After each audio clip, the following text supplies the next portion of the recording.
예, 저희는 지금 이제 코끼리와 기수라는 제목을 가지고 함께 하나님의 말씀을 나누고 있습니다. 여기서 코끼리와 기수라는 이 이미지를 통해서 우리가 좀 보길 원하는 것은 우리 삶에 어떤 일이 생겼을 때, 닥쳤을 때 이제 우리가 어떤 거기서 옳고 그름을 판단하고 그러면서 이제 우리의 삶의 방향을 결정하지 않겠습니까?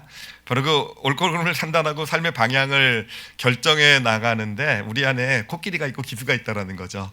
그래서 그 두 존재가 어떤 판단하고 이제 결정을 해나가는 그런 우리 삶의 그런 이제 역할을 하고 있습니다.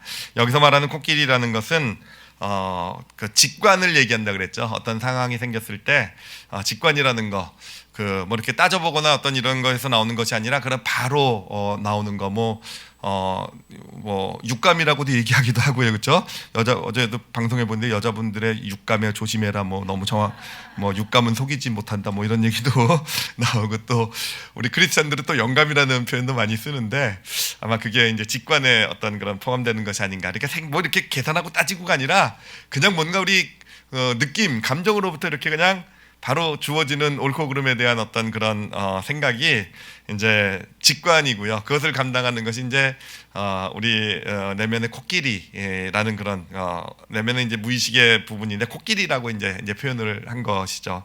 그런가 하면은 직관만 있는 것이 아니라 추론도 있다 그랬죠. 추론은 이제 어떤 정보를 가지고 좀 시간을 두고 어떤 우리의 이성이 이제 그것을 옳고 그름을 판단을 하게 되는.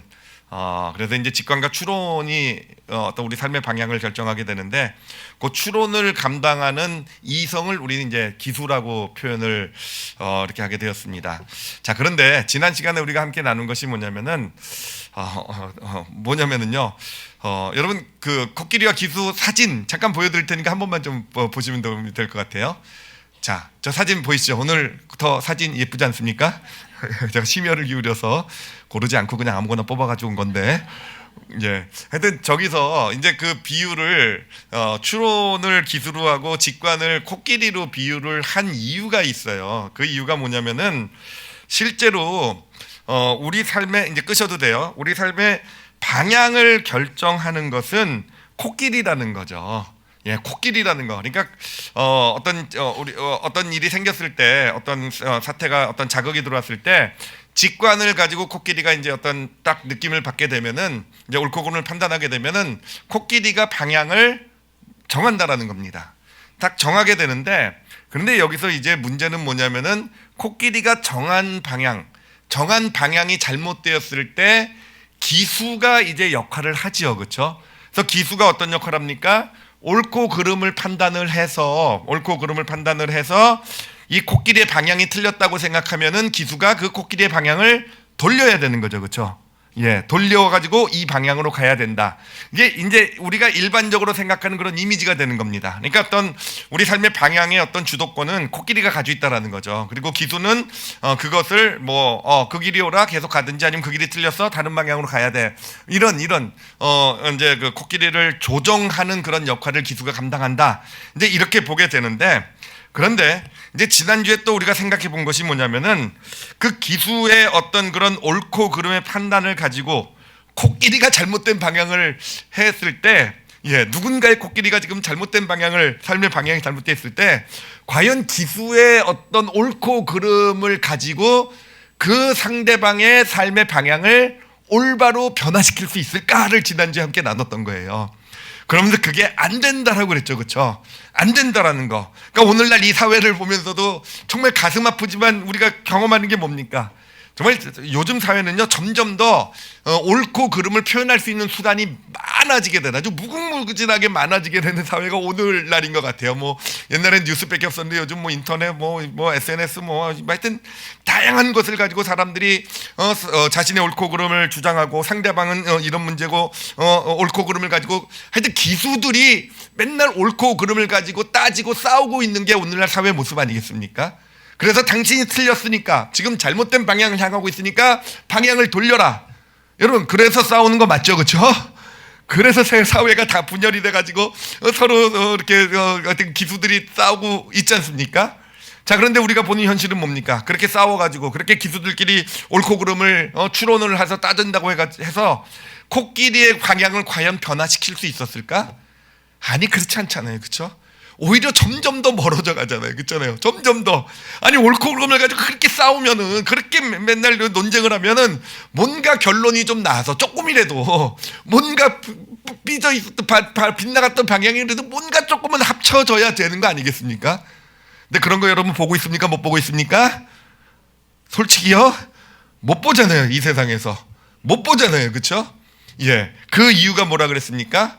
그래요. 기수들은 서로 옳고 그름을 가지고 어떤 그런 싸우고 서로를 어떤 그런 하여튼 방향을 돌리려고 노력하고 있을지 모르겠지만 그 과정 가운데서 코끼리는 어떻게 됩니까? 상처를 받는 건 코끼리라는 거죠. 네가 틀렸고 네가 잘못됐고 했을 때, 예, 기수들끼리는 뭐 서로 싸울지 모르겠지만 여러분, 그 가운데 코끼리는요, 더 상처를 받는 거예요. 더 고집스러워지는 겁니다. 예, 더 고집스러워지는 거예요. 여러분, 옳고 그름을 따지는 논쟁은요, 코끼리의 언어가 아니라는 거죠. 기수들끼리의 언어인 거죠. 기수들끼리 서로 자기의 언어를 가지고 싸울 때 오히려 코끼리는요, 더 상처받고 더 고집 세지고 더 삐뚤은 방향으로, 더 서로 다른 방향으로 나눠지게 되고, 그렇게 되면서 결국은 우리가 지난주에 나눈 것이 그거죠. 기수의 어떤 논리를 가지고, 추론을 가지고 코끼리의 방향을 바꿀 수 있을까? 아니요, 그렇지 못하다라는 거. 그러면 어떻게 될 것인가? 어떻게 될 것인가? 코끼리의 방향을 바꾸게 하기 위해서는요, 우리가 기수의 언어가 아닌 코끼리의 언어를 알아야 된다. 우리가 일반적으로 사용하는 어떤 옳고 그름에 대한 논쟁은요, 이건 기수들끼리의 언어예요. 근데 코끼리의 언어를 사용해서 코끼리가 알아들을 수 있어야 진짜 삶의 변화가 나타나게 된다. 바로 이게 지난주에 나눴던 내용이 됩니다. 그래서 오늘은 그럼 코끼리의 언어가 무엇인지를 이제 같이 알아가 보도록 하겠습니다. 여러분, 이제 이 다음에 뭐 인도나 어디 그런 데 가시면 코끼리한테 한번 말 걸어보세요. 오늘 다 배우시면요, 코끼리랑 말할 수 있는 언어가 좀 썰렁합니까? 죄송합니다. 한번 오늘도 좀 예수님의 도움을 좀 받아보도록 할게요. 예수님은 정말 코끼리에게 말을 거시는 명수셨거든요. 진짜 코끼리와 대화를 상대방의 코끼리와 대화를 진짜 잘하신, 그래서 삶의 방향을 만난 사람마다 돌리셨잖아요, 그렇죠? 어떻게 하셨는지를 한번 예수님을 통해서 알아보도록 하겠습니다. 자, 오늘 이제 본문 말씀인데요, 뭐 너무 잘하는 말씀이죠. 그래서 뭐 제가 뭐 크게 설명드릴 필요도 없을 것 같고, 그냥 음행의 현장에서 이제 잡혀왔죠, 그렇죠? 잡혀와서 그 마을 사람들 앞에 무릎을 꿇리게 되고, 이제 그 종교 지도자들이 이제 예수님께 요구하죠. 이런 여인은 율법에 따르면 돌로 치라고 했는데 예수님은 당신은 어떻게 하겠습니까? 이렇게 이제 요구하는 이제 그 내용입니다.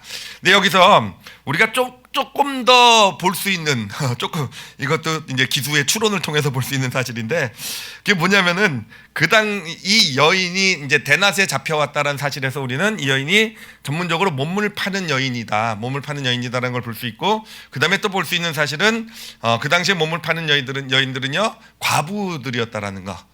생계가 막막해졌을 때 이제 어떤 그런 과정 가운데서 과부에서 마지막으로 이제 택하는 길이 이제 몸을 파는 일이었다. 하여튼 여기까지가 우리가 이제 그래도 어떤 객관적인 추론을 통해서 발견할 수 있는, 알아낼 수 있는 사실이 됩니다. 자, 근데 이제 그럼 여기서 우리가 이제 생각해 볼 게 있어요. 뭐냐면은 여러분도 한번 잘 생각을 해보세요. 이 여인은 유대인이에요, 그렇죠? 그러니까 하나님의 백성이었고요. 분명히 율법을 알았을 거예요. 이 몸을 파는 일을 하면, 음행을 저지르면 돌로 맞아 죽는 그런 형벌을 당하게 된다는 걸 알고 있었을 겁니다. 자, 그럼에도 불구하고 이 여인은요, 몸을 파는 일을 그만두지를 않았어요.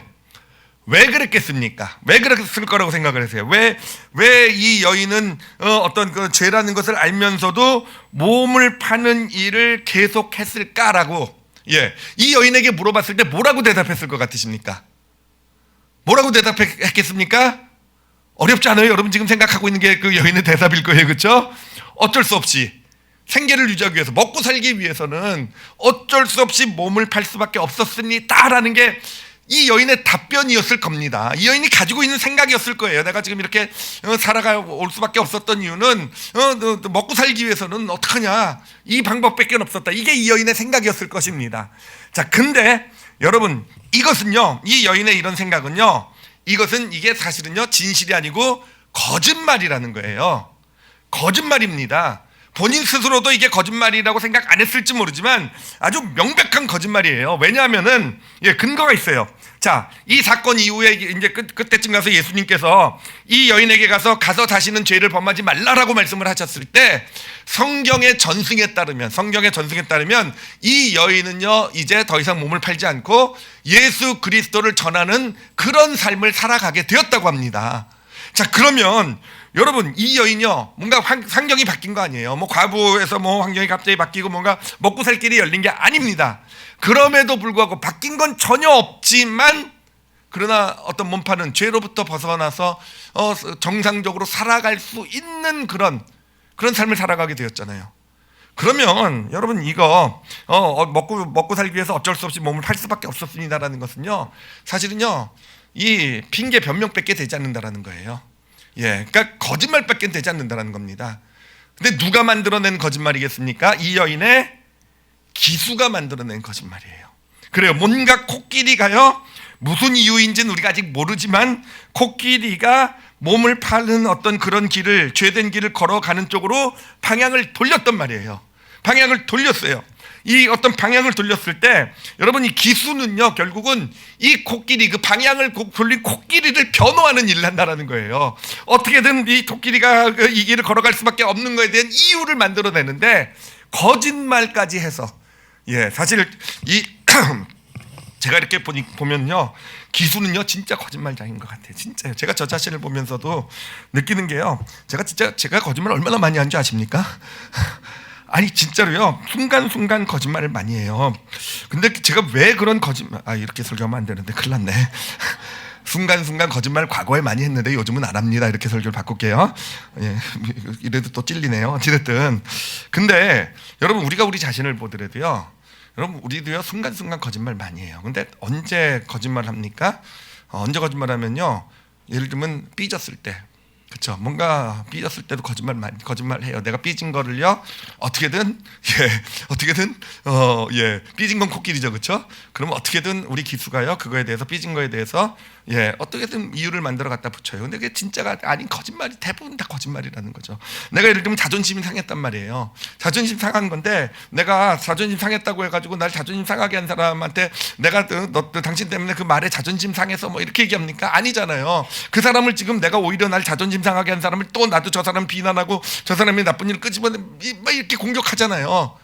그렇잖아요. 그 이유가 뭐겠습니까? 실은 내가 자존심을 상한 건데 그 자존심 상했다는 어떤 그거를 인정하기보다는 코끼리가 자존심 상한 걸 인정하기보다는 기수가요 어떻게든 이 코끼리의 어떤 그런 마음을 달래주고 어떤 코끼리가 있는 거에 대한 어떤 그런 아픔 이런 것들을 어떻게든 덮어주기 위해서 기수가 뭔가를 만들어내고 있다는 겁니다. 여러분 우리 안에 여러분 어떻게 받아들일지 모르겠지만 참 이 기수라는 존재는요 물론 기수가 필요할 때도 많아요. 어떤 일을 하고 공부하고 뭐 일 처리할 때 우리 어떤 추론을 가지고 뭔가 정말 좋은 일을 많이 하겠지만 사실은요 정말 이 기수는요 믿을 게 못 돼요. 진짜로 거짓말을 잘해요. 순간순간 위기를 면면하기 위해서 순간순간 내 마음을 어떤 코끼리 어떤 그런 마음 상태 어떤 그런 코끼리가 이 길을 잘못된 선택을 하면은요 그거를 변호하기 위해서 순간순간 그냥 핑계와 변명을 거짓으로 꾸며내서 만들어내는 그러면서 스스로는 그게 거짓이 아니라고 생각해요. 하여튼 이거는 여기까지만 하도록 하겠습니다. 중요한 것은요 지금 이 여인이 지금 나누려고 하는 것은 이 여인이 이제 그 몸을 팔게 되었을 때 먹고 살 수 없어서 어쩔 수 없이 택했다라는 그것은요 거짓말이라는 거예요. 그렇지 않다라는 겁니다. 이건 기수가요 이 코끼리가 몸을 파는 길을 택했는데 그거를 어떻게든지 좀 합리화를 시키기 위해서 어떻게든지 코끼리를 좀 그 길을 갈 수밖에 가고 그 방향을 향한 코끼리를 어떻게든지 좀 덮어주고 어떻게든지 뭔가 핑계와 변명을 만들어주기 위해서 만들어낸 거짓말이라는 거죠. 자 그러면 진짜 중요한 건 이제 찾아봐야 될 건 뭐냐면은 그러면 왜 몸을 파는 그 길을 선택했는지에 대한 진짜 이유가 뭘까라는 거예요. 진짜 이유가 뭐겠습니까? 단순히 먹고 살기 위해서만은 아니라 그랬어요. 그거는 그 기수가 만들어낸 꾸며낸 거짓말이라고 했어요. 그런 왜 이 여인은 알면서도, 이 죄라는 것을 알면서도 왜 몸을 파는 그 길을 걸어가고 그 길을 계속 걸어가게 되었을까라는 겁니다. 그 이유가 무엇이었을까? 제가 이걸 놓고 고민을 하고 이렇게 하는데요. 좀 이렇게 마음속에 부딪혀 들어온 생각이 있었어요. 뭐냐면 어떤 질문이 있었냐면은, 어떤 생각이 들어왔냐면은, 뭐 여러분 잘 알다시피 이스라엘이라는 사회는요, 특히 과부와 고아에 대해서는 굉장히 율법적으로 법적인 어떤 보호 장치를 만들어 놓은 사회입니다. 그래서 한 마을에 과부가 생기거나 고아가 있으면 그 마을이 돌보아야 되는 그런 책임을 가지고 있는 사회가 이스라엘 사회라고 보시면 되겠어요. 자, 그러면 이 여인도 사실은 과부가 되고 그랬을 때 그런 기대가 있지 않았을까요? 어떤 내가 그 과부가 돼서 이제 혼자 막막하게 살아가야 되지만, 그러나 신앙 공동체 안에서, 그 당시 그 이스라엘은 신앙 공동체니까요, 하나님의 말씀 율법이 있고, 그래서 내가 참 힘들고 어렵겠지만 그래도 내 마을 사람, 내 사정을 알고 내 아픔을 아는, 내가 얼만큼 힘든지를 아는 그 사람들이 자신을 좀 도울 거라는, 그래도 정말 힘들 때 손을 내밀어 줄 거라는 기대가 있지 않았을까요? 자, 그러면서 저에게 부딪혀온 질문이 하나 있었어요. 뭐냐면, 만약에 한 사람이라도 진심으로 이 여인에게 좀 다가가지고 그 사정 아픔을 알아주고, 그래도 좀 위로도 했고 큰 도움은 아니다 한다 할지라도 그때 그렇게 좀 함께 해주는 단 한 사람이라도 있었다고 한다면, 과연 이 여인이 몸을 파는 그런 길을 선택해 갔을까라는 거였어요. 그렇게 선택했을까라는 것이었어요. 제가 하여튼 이 묵상을 하면서요, 하여튼 저만은 아닐 거예요. 우리 모두의 어떤 똑같은 어떤 그런 마음일 거라고 생각을 해요. 사실은 우리가 삶을 살아가면서요, 우리를 정말로 힘들게 하는 것은요, 환경 그 자체가 아니더라고요. 상황 그 자체가 아니더라고요. 하여튼 제가 직접 경험한 거, 뭐 최근이라고 얘기하면 또 무슨 경험을 하셨을까 다들 궁금하고 그냥 파고 들어가지고 제가 얘기하기가 좀 그렇긴 한데, 최근 아니고 오래전, 이틀 전 얘기예요.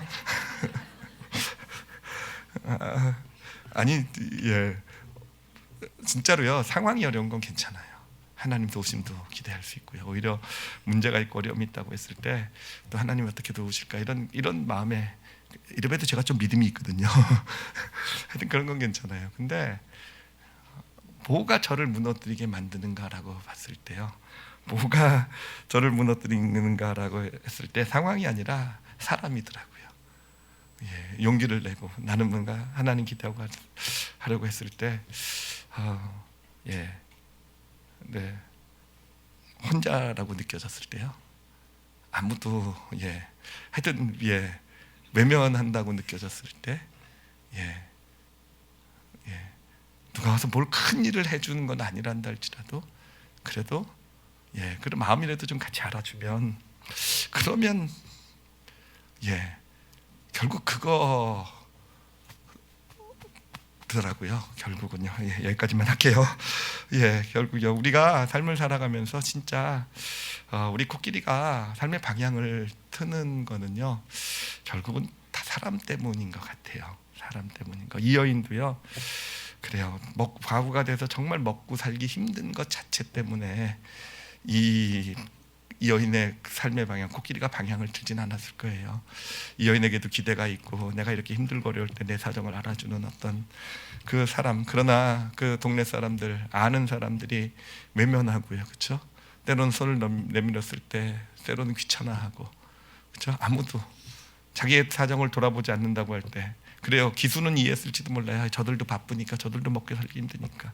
그러나 그럴 때마다 코끼리는요, 그 기대가 무너지면서 그 마음의 아픔과 상처가, 이 어려움 가운데 내 편은 하나도 없다라는 그런 아픔과 어떤 그런 상처가 쌓여가게 되면서, 결국은 그것이 이 여인의 코끼리가 방향을 돌리게 되는, 그렇죠? 몸을 파는 어떤 그런 길을 걸어가게 만드는 그런 원인이 되지 않았겠습니까? 그리고 기수는요, 그거를 놓고 먹고 살기 위해서라는 핑계와 변명을 만들어낸 것이 아니겠는가 하는 것입니다. 자 이렇게 볼 때 여러분, 이 여인은요 예수님의 말은 들었어요. 사실은 많은 사람들이 이 여인에게 몸 파는 것은 죄라고 얘기했을 거예요. 본인도 알았을 것이고 가서 죄 짓지 말라라는 이런 얘기도 많이 들었을 겁니다. 그런데 그 여인의 코끼리는요 움직이지 않았어요. 그냥 가던 길을 갔어요. 근데 예수님이 나타나셔서 가서 다시는 죄를 짓지 말라고 했을 때요 그 한마디에 코끼리가 방향을 틀었단 말이에요. 도대체 왜 그랬을까? 어떻게 그럴 수 있었을까라는 겁니다. 어떻게 그 예수님의 한마디에 그 많은 말에도 그 누구의 말도 통하지 않았던 그 코끼리가, 그리고 기수는 그걸로 늘 당신은 내가 얼마나 힘든지 어려운지 몰라서 그래. 먹고 살기 힘들어서 나도 어쩔 수 없이 이 기수는 늘 그 변명을 만들어내고 있었을 거예요. 그런데 예수님의 말에는요 기수도 변명하지도 않고 코끼리는요 방향을 틀고 삶이 변하는 역사가 나타났단 말이에요.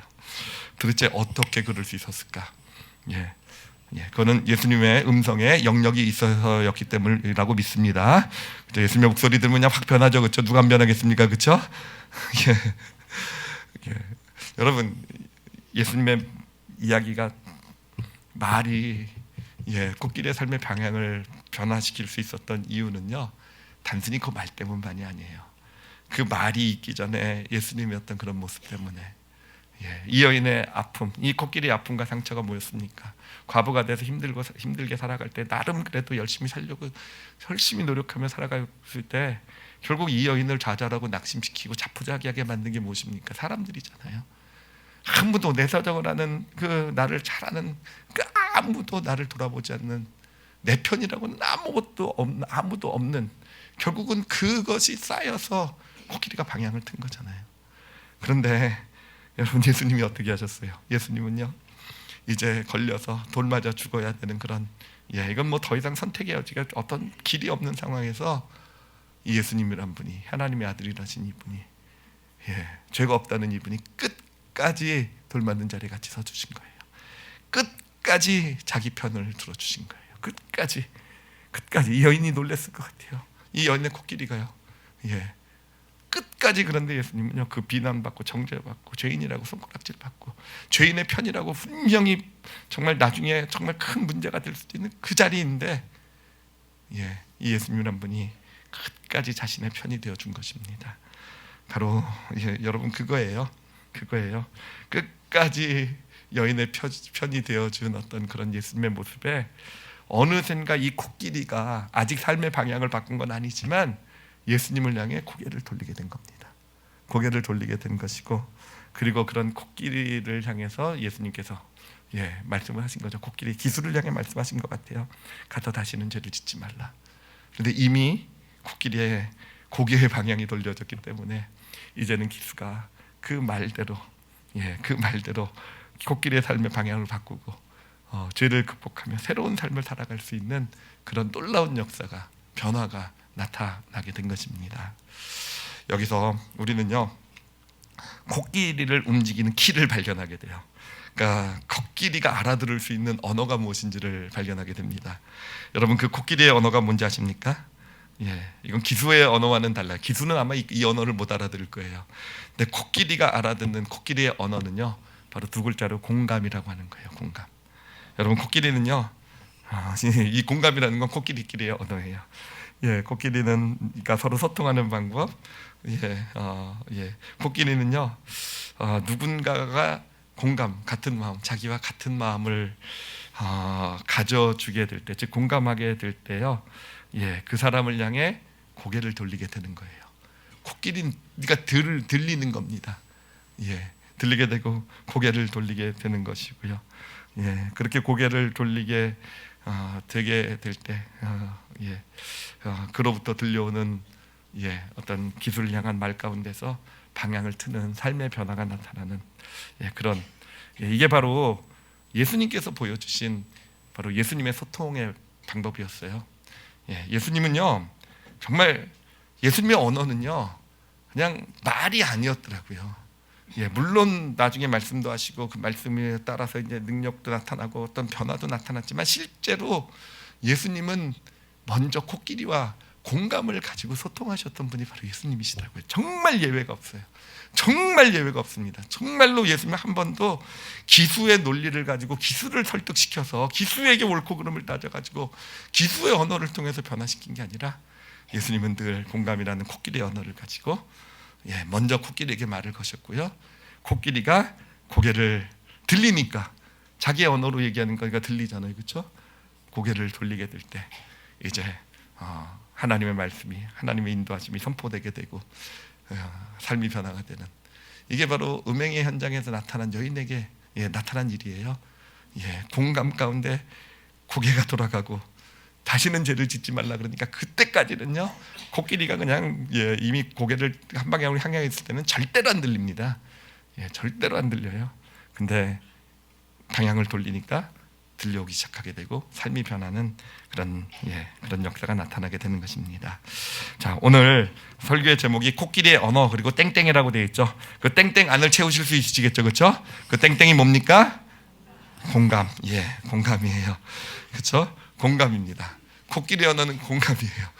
공감부터 먼저 우리가 누구와 진짜 소통하길 원한다고 한다면, 정말 누군가의 삶의 방향을 변화시켜 줄 수 있는 그래도 영향력을 발휘하길 원한다고 한다면 우리는 이 코끼리의 언어인 공감을 먼저 우리가 익힐 수 있어야 됩니다. 자, 근데 문제는요, 우리가 이 공감이라는 이 코끼리의 언어를 어떻게 익힐 수 있을까라는 겁니다. 사실 제가 이 공감이라는 설교를 할 때마다 이게 마음에 부담이 많이 돼요. 왜냐하면요, 저를 아는, 특히 저 어렸을 때부터 같이 알고 있었던 가족들이 정말 제가 공감에 대해서 설교한다 그러면 다 비웃을 거예요. 어렸을 때부터 저는요, 진짜 저밖에 모르는 사람이라는 그런 이야기를 들으면서 정말 공감의 능력이라는 하나도 없는 게, 제가 목사 된다고 할 때 다들 그것 때문에 놀랐어요. 어떻게 사역을 하려고 그러냐, 너 자신밖에 모르는 딴 사람한테 무관심한. 그래가지고 저도 이 공감이라는 제목으로 설교할 때마다 진짜 마음에 부담이 됩니다. 그래서 그렇게 설교해요. 여러분은 공감하세요. 전 안 할 테니까. 안 하는 게 아니라 못 한다고 생각을 했어요. 이게 안 되는 걸 어떡합니까? 그렇게 생각을 했었어요. 근데 정말 저에게 도움을 줬던, 어떤 이 공감에 대해서 도움을 줬던 글이 하나 있어요. 그래서 그 글을 좀 소개해 드리도록 하겠습니다.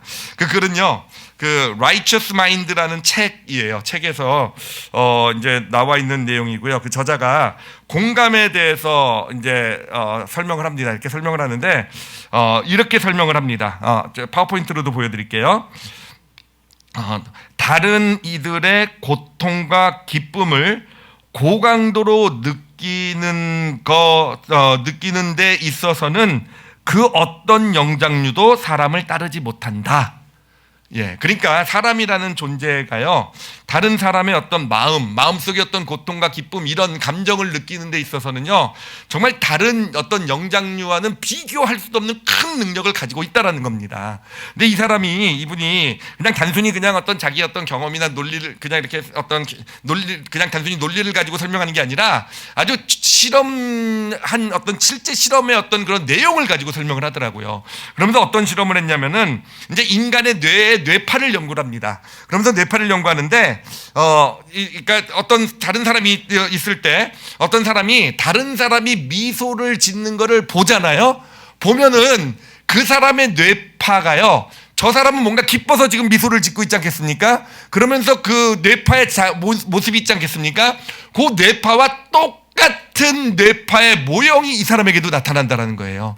이게 아주 엄청난, 다른 어떤 영장류, 다른 어떤 동물들에서는 그들에게도 뭐 조금 느낄 수 있을지 모르겠지만 정말 비교도 안 되는 분량으로 나타난다는 겁니다. 이 사람만이요, 어떤 누군가의 슬픔과 고통을 있을 때 그 사람을 바라보기만 해도요, 그 사람이 느끼고 있는, 그래서 그 슬픔과 고통 가운데 뇌에 나타나고 있는 뇌파의 형태랑 똑같은 것을 느낄 수 있는 것, 똑같은 뇌파가 만들어지는 게 그게 인간의 모습이라는 거예요. 그러면서 얘기하는 겁니다. 그러면서 우리 모든 인간에는 정말 어떤 그런 이런 어떤 그 공감할 수 있는 능력, 즉 바라만 보는 것을 통해서도 그 사람과 똑같은 것을 느낄 수 있는 게 이미 우리 안에 있다라는 겁니다.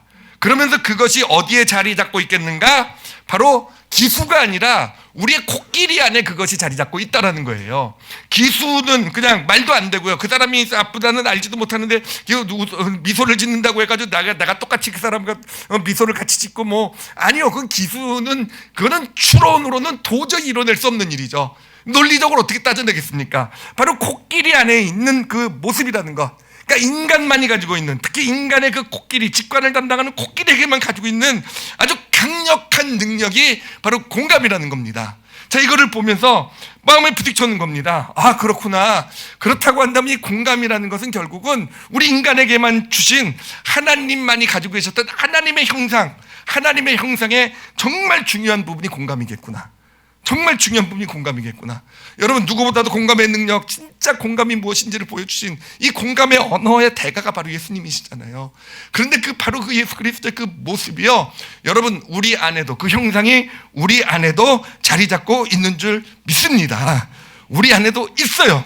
우리도 공감할 수 있는, 저 같은 사람도 공감할 수 있는 능력이 이미 내 코끼리 안에 자리 잡고 있다는 거죠. 자, 그런데 그거를요, 문제는 뭡니까? 훈련을 받지 않아가지고 그냥 우리 안에 있기만 하고 사용하지를 못했다라는 것이죠. 제가 하여튼 올해 하면서 이제 독서 클럽을 좀 하고 있는 게 있는데 저는 사실 이 공감에 대해서 열등감이 되게 심해요. 근데 이 독서 클럽 같이 하는 분들이 우리 분들이 이 진짜 공감의 대가들만 있어요. 그래가지고 가기가 싫어요, 그 모임에요. 좀 맨날 그렇게 공감하고 누구 얘기만 해도 그냥 눈물 흘리고 막 그래가지고 정말 피곤해 죽겠고 예, 짜증나고 예, 전 안 되니까. 그래가지고 하여튼 그런데 제가 그 모임에 가서 그래도 진짜 감사했던 것 중에 하나가 뭐냐면은 그렇게 저한테 위로 같아요, 제가 볼 때는. 근데 목사님은 본인이 공감의 능력이 전혀 없다라고 생각하지만 절대 그렇지 않다라고. 아니요, 목사님 누구보다도 자신들이 볼 때는요, 공감, 다른 사람의 마음을 잘 느끼시는 분이 목사님이시란 저라는 거예요. 그런 거짓말 저렇게 뻔뻔하게 하다니. 근데 제가 이번에 성경 구절, 이제 성도를 위한 성구를 뽑으면서도 제가 그 얘기가 이렇게 기억이 나면서 그런 마음이 들더라고요. 제가 이 성구를 뽑을 때 여러분, 제 기수가 뽑을 것 같으십니까? 제 코끼리가 뽑을 것 같으십니까? 여러분, 기수로는 못 뽑아요. 기수로는 제가 보고 우리 성도 누구누구 딱 보고 평소에 예배 태도, 어떤 이 신앙의 모습 분석해보고 이런 게, 그러니까 이분에게 필요한 말씀은 요거. 여러분, 그러면 이거 성경 구절 다 뽑는데 3년쯤 걸릴 겁니다. 예, 그렇지 않아요. 제가 보니까 정말 하나님께 그걸 구하더라고요. 전 사실은 잘 모르는 분도 많아요. 제가 자세한 상황 어떻게 알겠습니까? 그렇지만 기도하고요, 이름 부르고 기도하고 하나님의 마음을 달라고. 예, 그리고 나서 마음으로, 예, 하여튼 그러면서 뭔가 그 마음을 좀 느끼려고 하면서 그 마음이 주는 성경 구절을 이렇게 뽑고 있는 저의 모습을 보면서 나에게도 좀 공감의 능력이 어느샌가 좀 자리 잡고 있구나라는 것. 근데 어떻게 그렇게 되었을까? 어떻게 나같이 정말 공감 능력 제로였던 사람이 그래도 나름 이제는 성도를 대할 때, 누군가를 대할 때 이렇게 마음으로 대하려는 그런 모습이 어떻게 나타나게 되었을까? 여러분에게 두 가지 훈련 방법을 알려드리도록 할게요. 첫 번째는요, 무엇보다도 공감의 어떤 그런 하나님의 형상이 나에게 나타나기 위해서는요, 코끼리의 공감의 능력이 나타나기 위해서는 여러분, 기수의 언어를 내려놔야 돼요. 기수의 언어. 예, 기수의 언어가 뭡니까? 추론, 논리, 이론, 내 경험, 내가 지금 머리로 생각하고 있는 옳고 그름. 여러분, 기수의 이론을 나에게 있는 한 코끼리는요, 늘 기수 뒤에 가서 숨어요. 예, 기수의 이론 뒤에 가서 코끼리는 숨어서 자기를 나타내지 않습니다. 그러니까 코끼리가 뭔가 그 공감의 능력 있는 코끼리가 내 삶에 나타나기 위해서는 기수의 언어를 먼저 내려놓으셔야 돼요.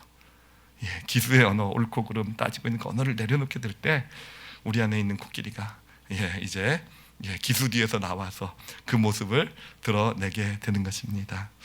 그리고 두 번째로 필요한 훈련이 뭐냐면요, 아까 뇌파 이야기를 했잖아요. 미소 지을 때 같이 똑같은 뇌파, 슬픔과 고통을 느낄 때 우리도 똑같은 내일이 아님에도 똑같은 뇌파가 나타난다고 했는데 거기에 조건이 하나 있어요.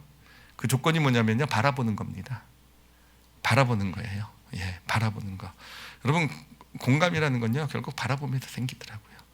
그러니까 자꾸 우리가 기수의 언어를 내려놓고요. 기수의 언어를 내려놓고 자꾸 내가 기수의 언어로 뭔가를 말하려고 하고 내가 뭔가 하는 어떤 누군가를 바라볼 때마다 그런 그런 어떤 도움이 필요하고 변화가 필요한 어떤 내 주변에 가족일 수도 있고 자녀, 부모 누구일 수도 있어요. 성도일 수도 있어요. 기수의 언어를 내려놓고요. 내가 똑바로 잘 바라볼 수 있을 때, 정말 똑바로 잘 상대방을 바라볼 수 있게 될 때 어느새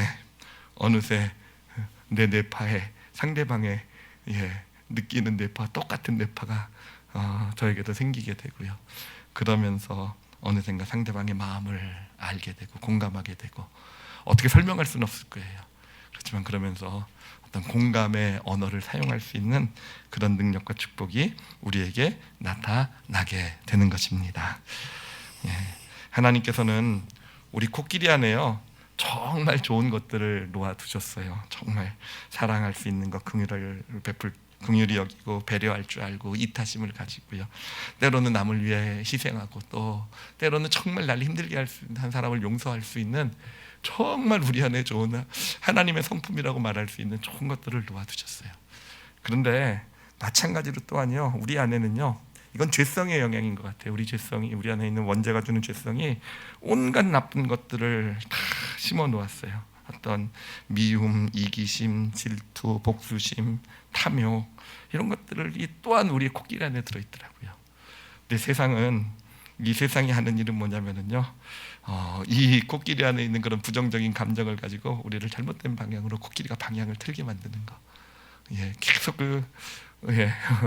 이 코끼리에게 상처를 줘서 그 부정적인 마음을 가지고 방향을 바르게 잘못된 방향을 틀게 만드는 게 세상에 하는 일이더라고요. 그런데 우리가 어느샌가 공감을 하게 될 때요, 이 공감의 능력은요, 내 안에 있는 좋은 코끼리 안에 좋은 성품들이 내 마음을, 내 삶을, 내 코끼리를 채우게 만드는 게 바로 공감이더라고요. 이게 진짜 하나님께서 주시는 공감의 축복이 됩니다. 여러분, 공감은요 상대방만을 위한 것은 아니에요. 내가 누군가를 공감해 주게 될 때 그게 언어가 돼서 알아듣게 되고 그 사람의 삶에 영향을 미치겠지만, 내가 누군가를 공감하면서요 어느샌가 죄성이 주고 있는 나쁜 것들, 감정들, 코끼리를 삐뚤어가게 만드는 그런 감정들은 점점점 사라지게 되고 내 안에서 하나님이 놓아두신 그런 성품으로 채워져가는, 그래서 점점 예수 그리스도를 닮아가는 그런 축복의 길을 걸어가게 될 것입니다. 그래서 제가 공감이를요 이렇게 표현을 했어요. 스위치라고 표현을 했어요. 스위치. 공감이라는 건 스위치예요. 내 안에, 내 코끼리 안에 있는 좋은 것들을 이렇게 켜지게 만드는, 우리가 공감하려고 할 때 켜지게 만드는 그런 스위치가 된다라는 거. 여러분, 이제 연말을 살아갈 때 이 스위치를 좀 키시면서 살아가시길 바랍니다. 사실 중요한 거는요, 어느 쪽 스위치를 키느냐에 따라 우리의 삶의 모습이 결정되는 거예요. 계속 어떤 세상에 주는 어떤 세상의 말과 기수들의 어떤 그런 논리적 다툼과 이런 걸 통해서 결국은 기수들의 논리 다툼을 통해서 계속 우리 안에, 코끼리 안에 있는 좋지 않은 것의 스위치를 계속 세상은 키려고 하는 거예요. 계속 누가 옳고 그르고 네가 잘하고 잘못된 것을 계속 키려고 하는 겁니다.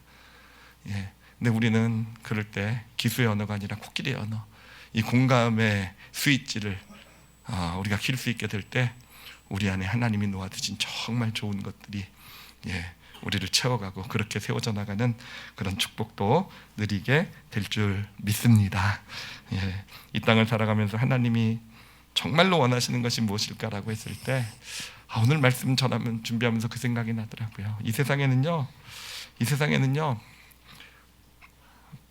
오늘 본문에 나오는 음행한 현장에서 잡힌 여인과 같은 아픔을 가진 많은 사람이 있는 것 같아요. 단순히 삶의 환경이 어렵고 어떤 자신의 처지가 힘들어서 고통하는 것이 아니라 그런 자기에게 아무도 공감해 주지 않는 관심 갖지 않는, 오면 기수로 판단하기만 하는, 하나님이 원하시는 것, 특히 이제 저희가 크리스마스를 향해 나가고 연말 새로운 한 해를 향해 나갈 때 이런 여인에게 우리가 예수님과 같은 역할, 내가 공감해주는 한 사람이 되어줄 수 있게 될 때 그 한 영혼의 삶을 하나님께로 정말 올바로 이끌 수 있는 그런 믿음의 역할을 우리가 감당하게 되어져 가는 것입니다. 그래서 여러분 공감해야 하시겠죠? 그리고 주변에 우리 주변에 꼭 몸을 팔고 뭐 이런 나쁜 짓을 하는 사람은 아닐 수도 있어요. 그렇지만 우리 주변에 그런 마음의 아픔과 외로움을 가지고 살아가는 어쩌면 굉장히 가까이 있을 수도 있어요. 그런 사람의 그 공감을 해주는 그런 공감의 언어로 소통할 줄 아시는 그런 우리 올리브교회 성도들이 되시기를 예수님의 이름으로 축원합니다. 기도하시겠습니다. 우리 시간 기도하실 때 오늘은 공감이라는 단어를 좀 마음에 잘 새겼으면 좋겠어요. 공감이라는 단어, 이거 정말 우리가 배워야 되는 너무너무 중요한 언어예요. 우리가 태어나서부터 기수의 언어는 뭐 학교에서 배우고 훈련받고 그러잖아요. 근데 진짜 코끼리의 언어, 이 공감이라는 언어 진짜 우리 훈련받아야 돼요. 진짜 배워가야 되고요. 그럴 때 우리는요, 기수의 언어를 통해서 뭔가 실력을 쌓아간다고 한다면 이 코끼리의 언어를 통해서는요, 관계의 축복을 누려가게 되는 거예요. 함께함의 축복을 경험하게 되는 겁니다. 그래서 좀 코끼리의 언어를 내가 잘 훈련하기를 원하는, 기수의 언어를 내려놓고 바라보는 거라 그랬어요. 오늘 놓고 좀 기도했으면 좋겠습니다. 그리고 무엇보다도 우리가 공감을 해야 될 존재가 계세요. 바로 우리의 주님이신 예수님이십니다. 우리가 예수님은요, 머리로 이해하는 분이 아니에요. 예수님 십자가 이론 머리를 가지고 따져서 나를 이렇게 구원하시고 큰 은혜다, 아니요. 예수님의 진짜 은혜는요, 우리가 그분을 그냥 바라보면, 정말 우리가 그분을 바라보면 왜 우리를 위해서 저렇게 십자가를 지실 수밖에 없었는지, 예수님의 그 사랑의 뇌파가요, 내 뇌파 가운데 똑같이 만들어지게 될 거예요. 그러면서 사실은 예수님의 마음을 우리가 담는 거예요. 우리를 사랑하시는, 얼만큼 사랑하셨는지 따져서가 아니라 공감이 되는 겁니다.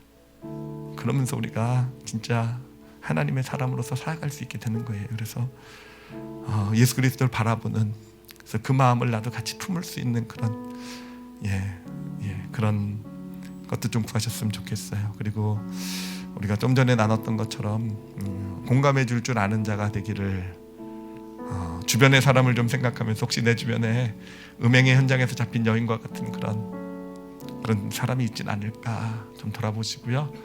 그들에게 내가 공감의 언어를 통해 다가갈 줄 아는, 그런 바라볼 줄 아는 그런 믿음의 길을 걷게 하시옵소서. 우리 오늘 말씀 놓고 우리 자신을 위해서 우리 함께 통성으로 기도하시겠습니다. 하나님 아버지 감사합니다. 하나님 아버지 감사합니다. 우리에게 코끼리의 언어가 있음을 알게 해주셔서 감사합니다. 하나님, 공감이라는 코끼리의 언어 잘 훈련받고 정말 이 공감이라는 언어를 통해서 하나님, 우리가 예수 그리스도를 더 닮아갈 수 있는 그런 믿음의 사람들이 되게 하여 주시옵소서. 하나님, 그리고 이 시기를 갈 때 우리가 누구보다도 하나님의 마음을 좀 영혼에 품을 수 있었으면 좋겠습니다. 예수 그리스도 십자가에 달리신, 자신을 내어주신 그 예수 그리스도 우리가 바라보면서 하나님, 그 예수 그리스도의 마음이 우리에게 부어지게 하여 주시고, 그래서 그 부어진 그 마음을 가지고 하나님 또한 우리도 다른 사람에게 우리의 마음을 부어갈 수 있는 하나님 그런 은혜와 축복을 허락하여 주시옵소서. 감사드리며 예수님 이름으로 기도드렸사옵나이다.